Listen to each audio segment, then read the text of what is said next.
Our three-part series, Delinquent.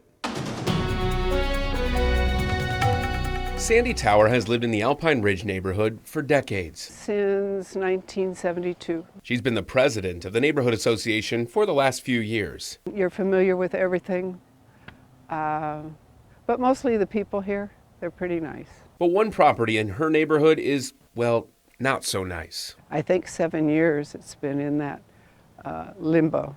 For roughly that long, this 4-tenant apartment at 4217 East Ridge Drive has been vacant. It's very negative. People on either side of it can't really attract high rents or more market rate rents because their tenants have to look at this day in and day out. This property owes roughly $40,000 in taxes, 1/3 of its assessed value. This is just one of roughly 4,300 others in Winnebago County that are delinquent in property taxes.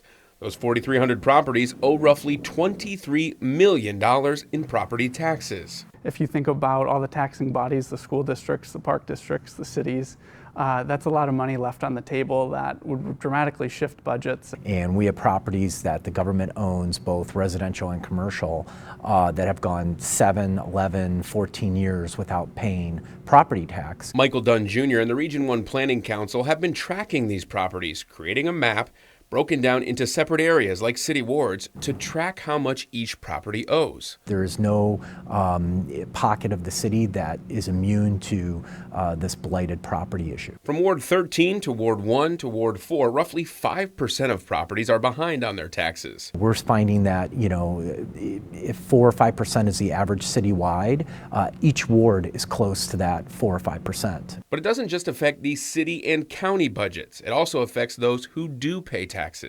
And here's how. Taxing bodies have a set amount of property taxes they expect to receive each year.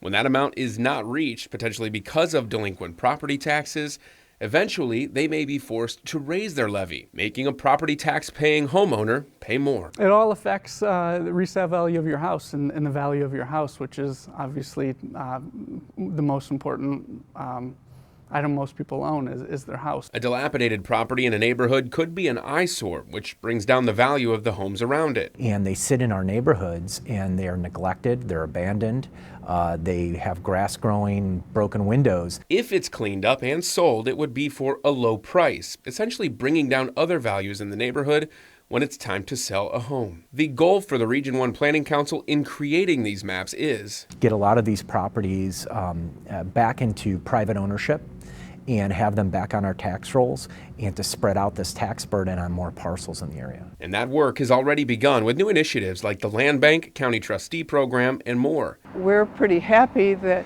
perhaps this property might be considered as one of the early properties in the new land bank system. So properties like 4217 East Ridge Drive and the roughly 4,300 others in our area can start generating revenue and increasing property values as a whole. I think everyone needs to pay their fair share, so assessed value goes up, levies go down. Taxes may stay the same, but they won't keep climbing like they were 7 or 8 years ago. The Region 1 Planning Council created those maps to show delinquent properties across Winnebago County as a whole. It plans to show them to Rockford city leaders in the coming days. Coming up tomorrow night on our series, Delinquent, for Part 2. It's not just delinquent properties hurting taxpayers. Some businesses are accused of not paying their fair share and putting more burden on homeowners. Why you could be picking up some of that slack tomorrow at 10. Then, after this 3-part series, join us for a conversation on taxes and recapturing our neighborhoods. The town hall is Tuesday, November 19th, 6:30 to 8 p.m. at the Salvation Army Community Center in Rockford.